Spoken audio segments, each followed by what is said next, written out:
We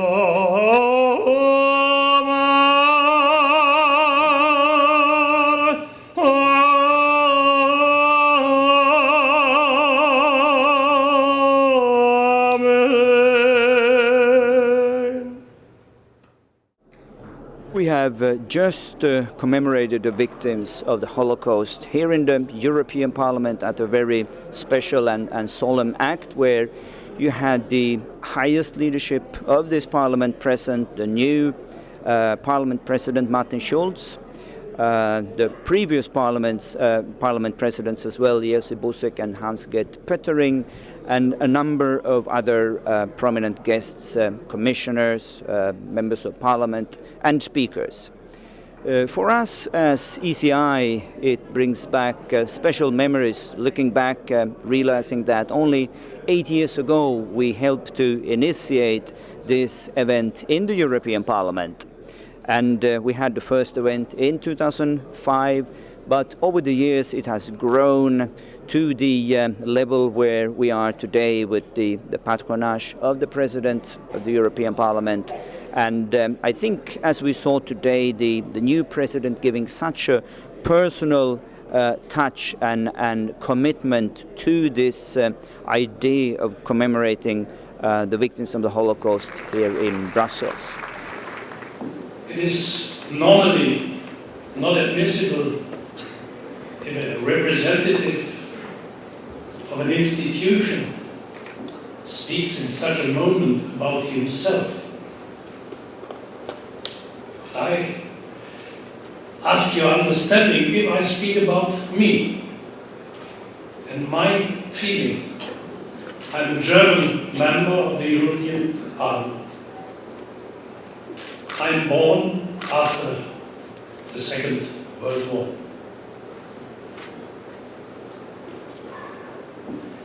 But as a German representative, I feel that I have a very specific responsibility. Because what happened and what was decided on the so-called Wannsee Conference was decided in the name of the German people. And I'm a representative of the German people. The German people of today is not guilty, but responsible. Responsible to keep the memory and never to forget that what happened in the name of our nation. And for me, this means that whoever today is representing the German nation has one first duty: to take into account our responsibility for the Jews in the world today.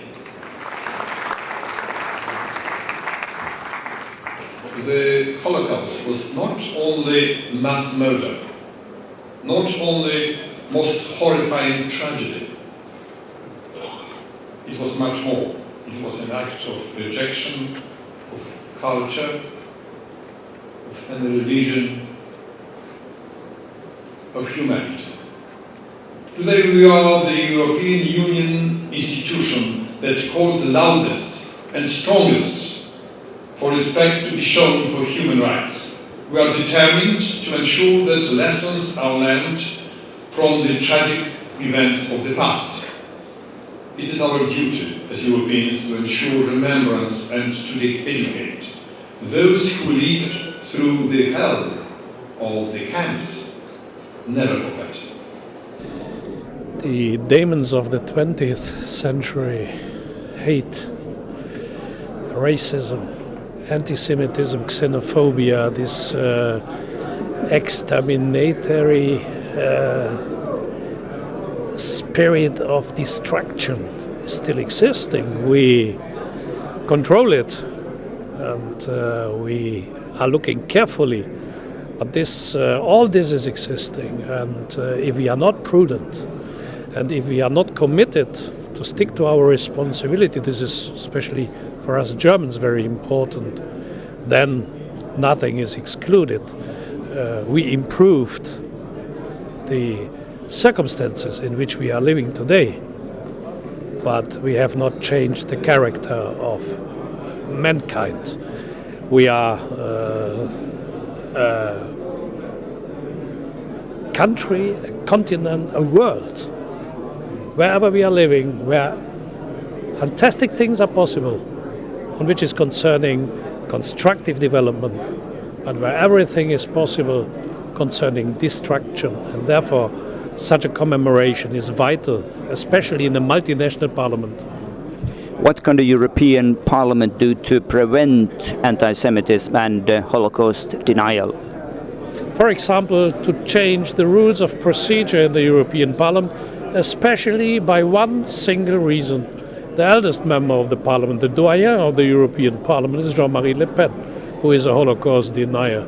And I'm proud that the Parliament modified the rules of procedure, that not the eldest member, as it is usually the case in parliaments, could give a hatred speech, a Holocaust denial speech for the inauguration of our Parliament, that it is the outgoing president. And we were heavily criticized to modify the rules of procedure, especially for this man. And my answer is yes, especially for this man and especially by this reason. This is a small example how we can show that we stick to this promise, nevermore. Thank you so much. It was also a very special privilege for us to meet with the Minister of the Israeli government for Hasbara, Public Affairs, Yuli Edelstein, and we had a few moments before the event to discuss about the state of affairs here in Europe and how we can help and how we can work together. So why is it important that such an event as tonight is being held in the European Parliament? First of all, I do have to start with saying that Holocaust started in Europe and mostly happened in Europe. So definitely it's very important for us to see that the leaders of the European Union, the European Parliament of different European countries remember and even more so learn the right lessons. And the right lessons are to always keep in mind that Holocaust didn't start with concentration camps. And the Wannsee conference that we just marked 70 years of was not the first step towards the final solution. There was a lot of anti-Semitism. There were all those words, boycotts, singling out. All these words sound familiar today, unfortunately. And the message of all these events should be not just paying tribute to the victims and to the survivors who are still with us, but also looking around and saying, hey, are we doing everything in our power in order for things not to develop in the wrong direction? Are we doing enough today in Europe? I would frankly say that many European governments and parliaments are doing their part. I will at the same time say, definitely that's not enough. How do I know?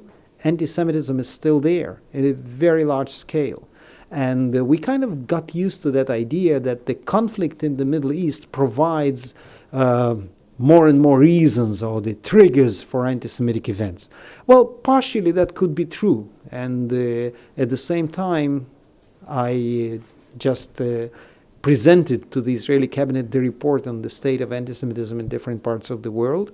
And in the year 2011, there was no significant military conflict, war, anything of that kind. And still, anti-Semitism is there. Now, it's the economic crisis. It has nothing to do with Israel, but Jews, once again, possess all the money, caused the banks to collapse, are giving wrong advice to governments. It's all a big Jewish Zionist plot all around the world, to say nothing about other events like the Arab Spring, which might be in our area. Israel has nothing to do with that. The most obvious common denominator is anti-Semitism. And crowds that get together and want actually to accuse the oppressor, accuse the dictator of being a bad person, they immediately say he's Jewish. So I think that we have to keep it in mind, and as long as this is the state of things, as long as these are the facts, we can't say we're doing enough. The message is that we share common values, and we should all act together in combating anti-Semitism and any other form of racial or other hatred, because we can tell you from our experience, it always starts with the Jews, it never ends with the Jews. So we'd better all act now to ensure our future. 70 years and 4 days ago, the meeting that later will be known as Wannsee Conference convened in a quiet suburb of Berlin. In less than an hour and a half, 15 efficient Nazi officials sealed the fate of millions of Jews trapped in the occupied Europe. And yet decades later, we have the story about IDF soldiers harvesting organs in Haiti.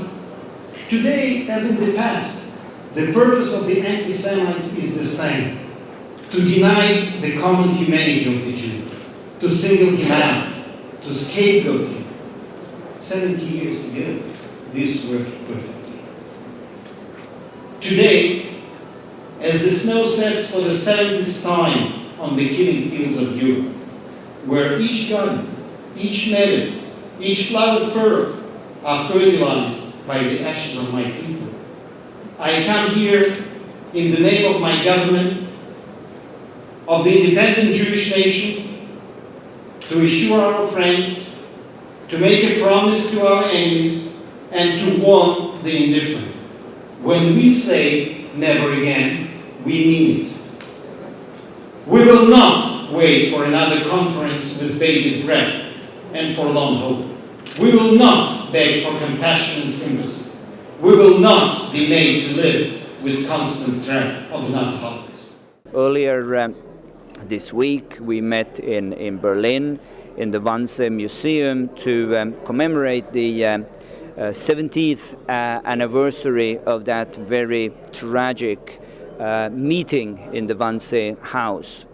We have been there in prayer, we have been there in remembrance, but also pledging to the outside world to say that an event like this can never happen again. We can never let things develop like they did in the 30s and in the 40s. This is our responsibility, just like the President said also today here in the Parliament, to make sure that Holocaust remembrance is passed on from one generation now to the next generation, and also that we very actively work against any first signs of anti-Semitism, that we actively work against Holocaust denial. And I think the good news, even from this week, is that the new president has been very strong in pointing out that in this House, Holocaust denial will not be tolerated anymore. Hate speech will not be tolerated anymore. And I believe this is a good foundation for the next 2.5 years to work together with the president. And we will, of course, continue to update you on how things develop here and in Brussels and Europe as a whole. So please stay on the channel, and we will be happy to soon give you a new update.